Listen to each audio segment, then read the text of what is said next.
Jemaah sekalian, untuk membaca isti'azah sama basmalah sama awal surah itu memiliki 4 hal juga. Punya 4 cara. Contoh, namanya waslul jami'.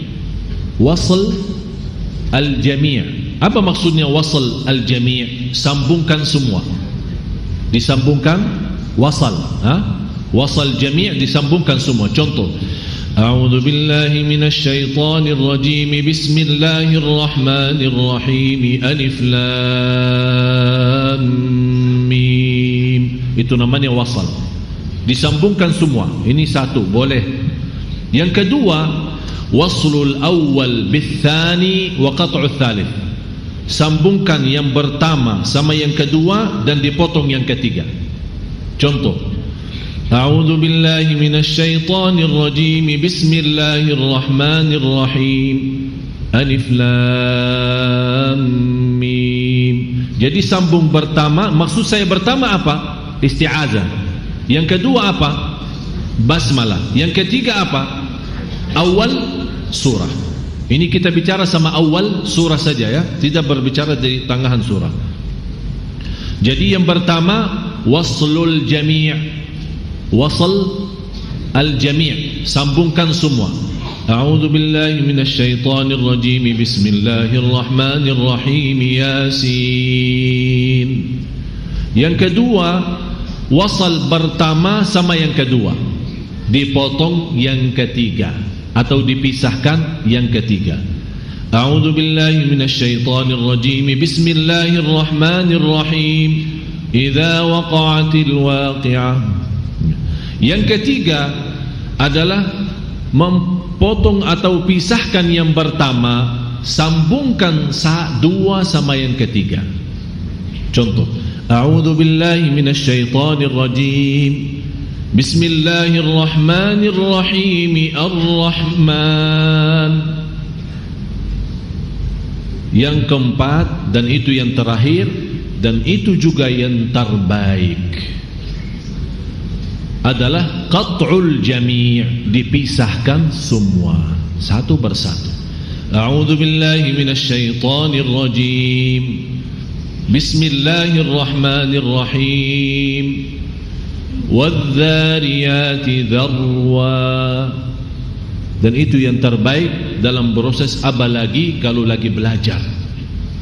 Karena kata Siti Aisyah radhiyallahu anha, Rasulullah SAW kalau menajar maupun dalam salatnya, kana yufassirul Qur'ana tafsira.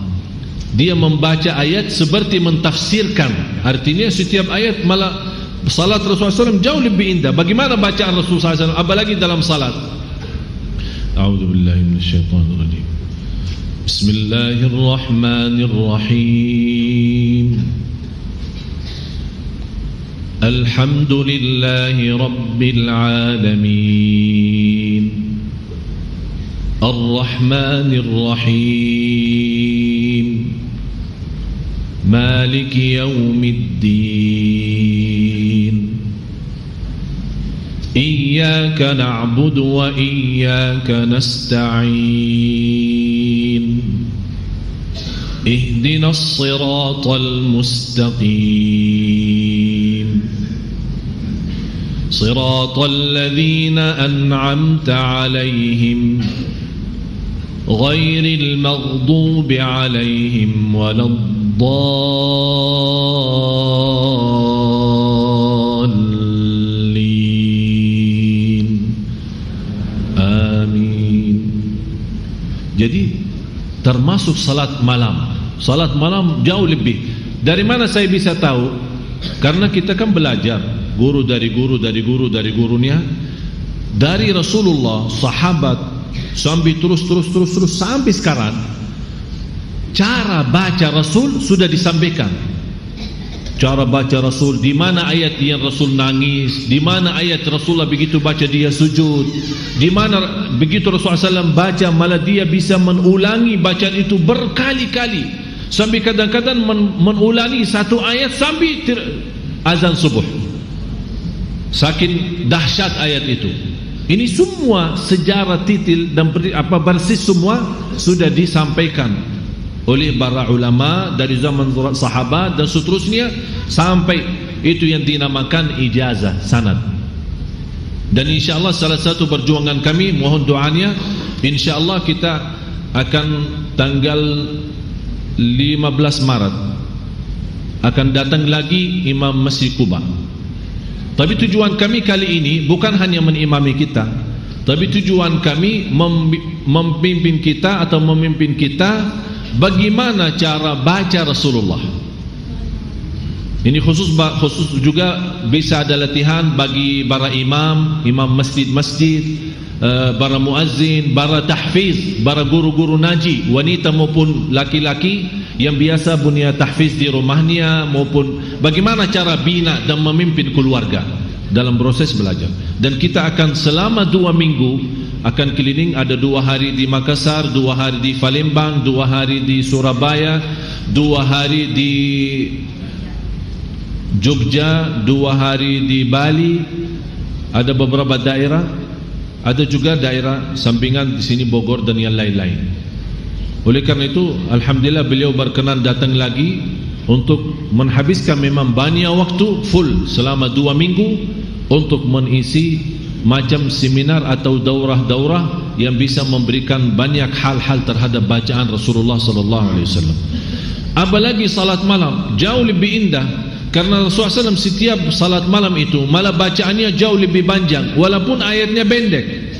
Kenapa? Karena setiap ayat yang bunyinya rahmat, Rasul berhenti minta rahmat. Ayat yang isinya dan bunyinya azab, Rasulullah SAW berhenti dan mohon diselamatkan daripada azab.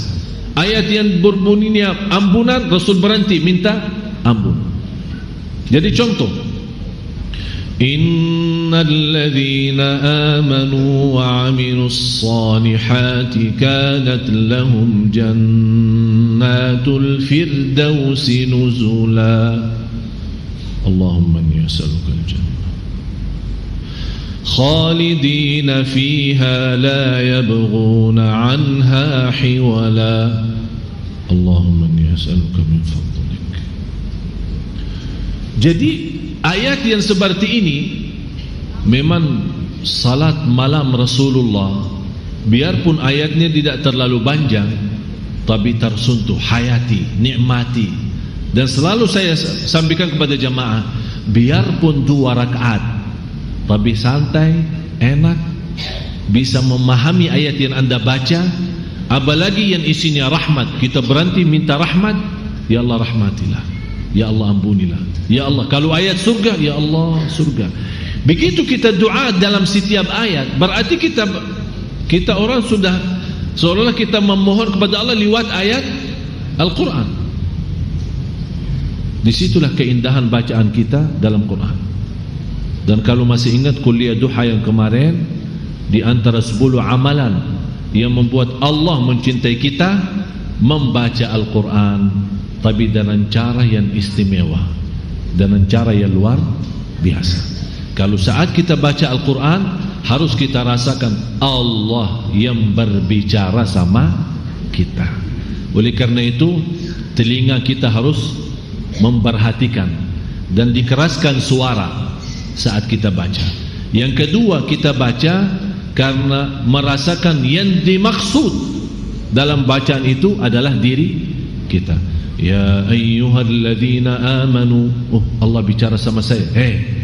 Orang beriman. Berarti kita rasa Allah berbicara sama saya, bukan sama siapa-siapa. Sama saya lagi baca. Yang ketiga, jauh lebih indah kalau kita bisa membaca Al-Quran dan menhayati. Sambil kita insyaallah mendalami tema-tema penghayatan, mempelajari studio Al-Quran, insyaallah nanti ada satu tema khusus namanya 10 kunci rahasia.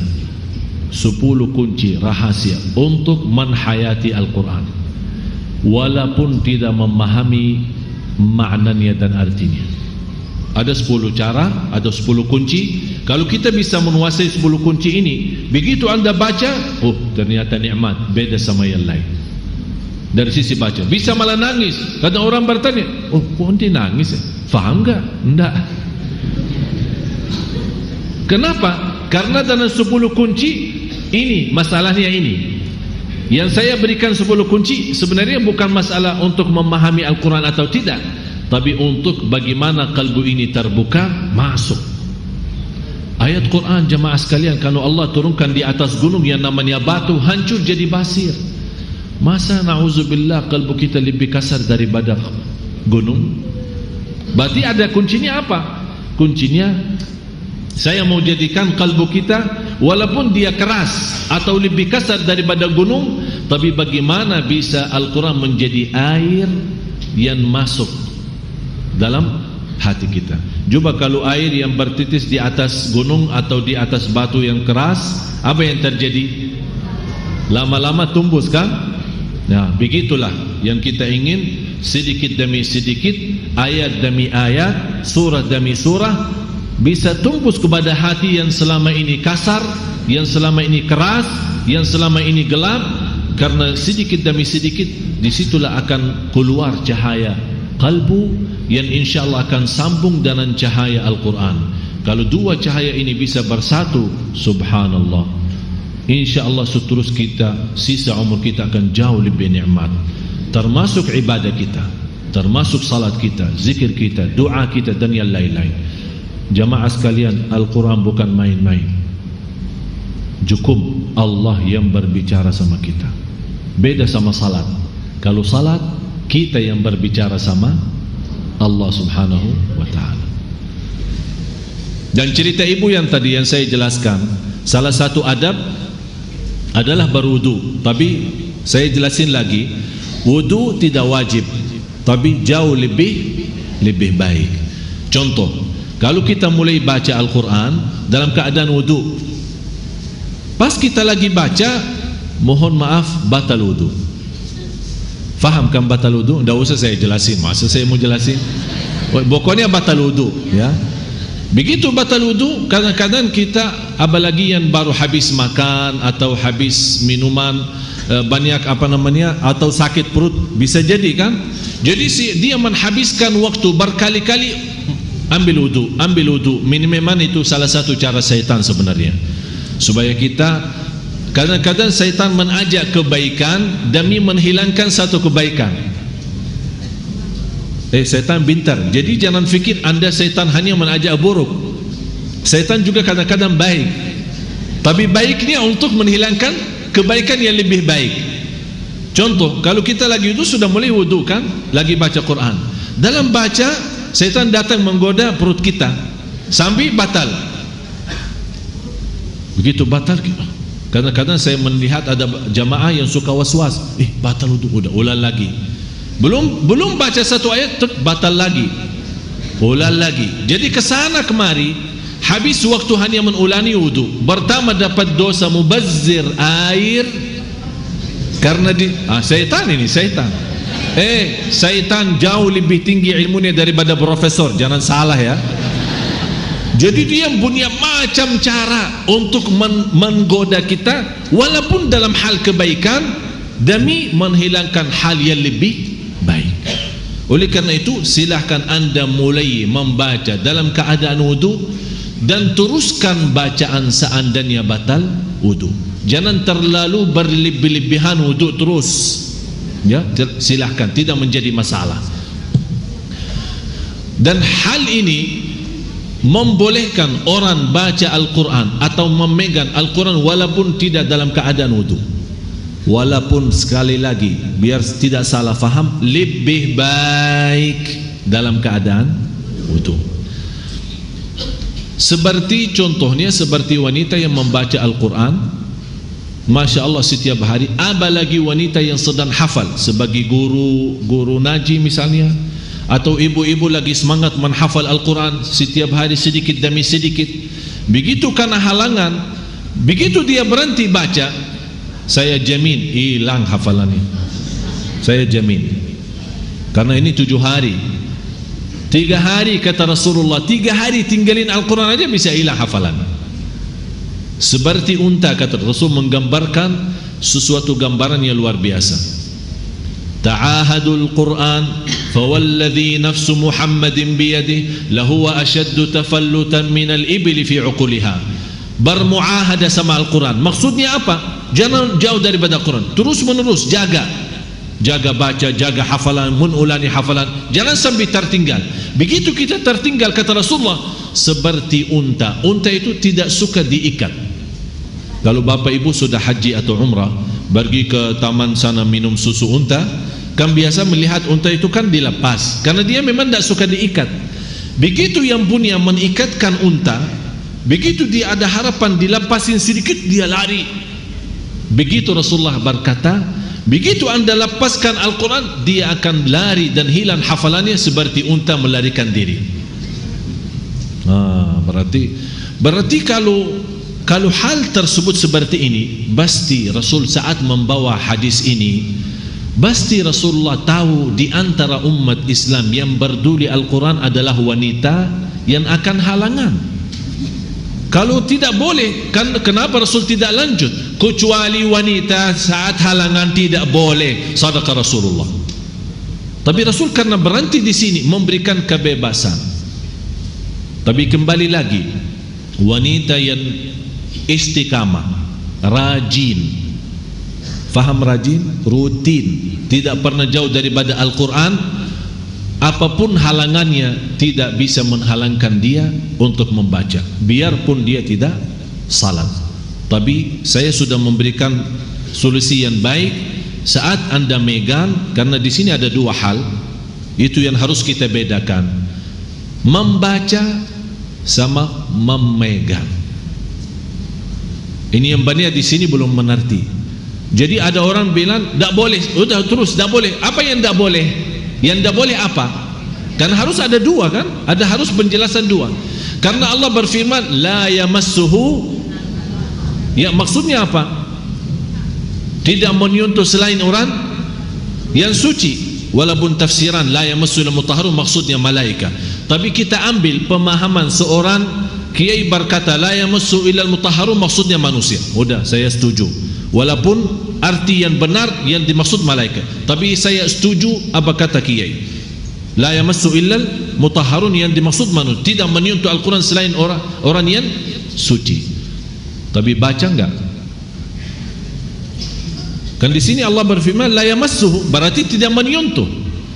Tapi tidak menyebut soal baca. Bagaimana Pak Kiai? Boleh baca enggak? Tidak boleh, sama saja. Yang menyentuh sama membaca sama saja. Maaf, ini kan anda melarang saya membaca. Kalau melarang saya menyentuh, anda punya hak karena ada ayatnya sudah jelas. Tapi Bapak Ibu harus kita fahami, tidak ada di dalam Quran atau ratusan ribu hadis satu-satunya yang melarang wanita halangan membaca Al-Quran, tidak ada. Silahkan kumpulkan semua mazhab, tidak ada. Yang ada berbeda pendapat dalam hal menyentuh, dan saya sudah memberikan solusinya. Menyentuh Al-Quran, udah, kalau anda merasa was-was, tidak usah sentuh langsung, bagi sarung tangan, alhamdulillah keluar dari masalah ini. Atau bisa membawa macam siwak atau apa namanya, kadang-kadang ada dalam Quran ada ini apa namanya, macam jarum sate atau apa kan, yang agak panjang, bekas-bekas satenya boleh ya. Jadi kita baca, kali ini tidak menyentuh, kita memegang kayunya, bukan memegang ayat Al-Quran. Apalagi sekarang punya HP. Sekarang HP alhamdulillah isinya 30 juz. Berarti di sini anda megang HP, bukan memegang Al-Quran. Alhamdulillah sudah. Disitulah sederhana Islam, indahnya Islam dan kemudahan Islam. Jangan disulitkan.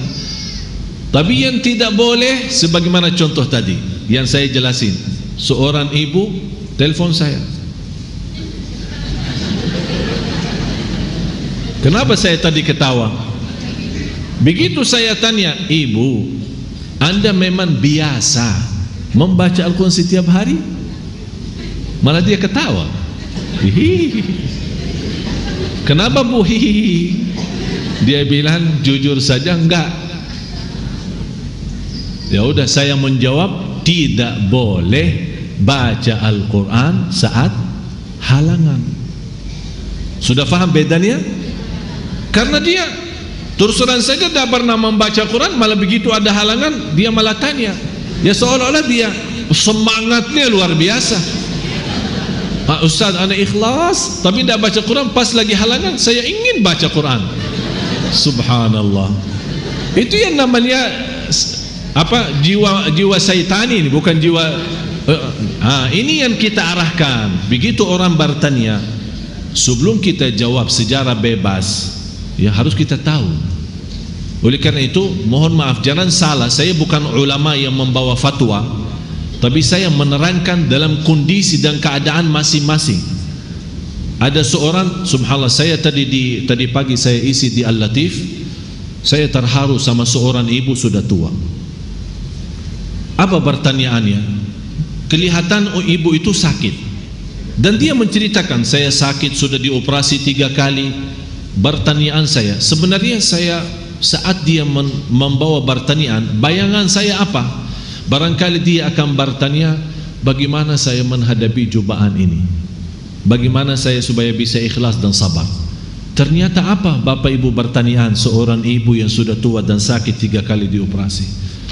Ustaz, sampai dia nangis, apakah saya sudah seperti ini, tak bisa salat yang nyaman dan enak? Apakah salat saya terhitung sempurna? Karena saya tidak bisa sujud, Ustaz. Saya ingin sujud, sudah bertahun-tahun saya tidak bisa sujud karena kondisi saya seperti itu, harus duduk, tidak bisa sujud. Apakah saya terhitung salat sempurna atau tidak? Subhanallah. Sekarang orang yang sehat aja salatnya tidak beres. Ini yang tua malah bertanya sempurna pahala salatnya atau tidak. Dan alhamdulillah ada kabar gembira dari Rasulullah SAW. Orang yang selama dia sehat menjaga ibadah sebaik-baiknya, biarpun dia terhalang tidak bisa sempurnakan ibadah karena dia musafir maupun sakit, akan Allah lipatkan pahala menjadi sempurna. Subhanallah. Begitu dia mendengar hadis ini dari Rasulullah SAW, dia langsung nangis. Alhamdulillah. Saya bilang, ibu, kalau soal pahala jangan khawatir Allah salah hitung. Tak usah khawatir, Allah maha mulia, dan bagi Allah tidak sulit memberikan berlipat ganda jauh daripada kesempurnaan. Tapi yang kita fikirkan menghitungkan dosa maksiat kita, itu yang perlu kita periksa. Kalau soal pahala jangan takut, Allah maha baik dan maha darmawan dan maha mulia subhanahu wa ta'ala. Mudah-mudahan Allah subhanahu wa ta'ala menjadikan semua ilmu yang kita belajari insya-Allah membawa kita menjadi kelompok ahlul Quran, agar kita insya-Allah ke depan membaca Al-Quran, menhayati Al-Quran, menikmati dan mudah menghafal Al-Quran, insya-Allah membawa kita mendapatkan syafaatnya Al-Quran. Amin ya rabbal alamin. Bismillahirrahmanirrahim. Allahumma salli ala sayyidina Muhammad wa ala ali sayyidina Muhammad. Allahumma ya Allah, berikan kepada kami petunjuk kepada jalan yang lurus. Hidupkanlah kami dalam keadaan iman, wafatkanlah kami dalam keadaan Islam. Jadikan kami bersama orang salih hari kiamat. Jadikanlah kami bersama orang salih hari kiamat.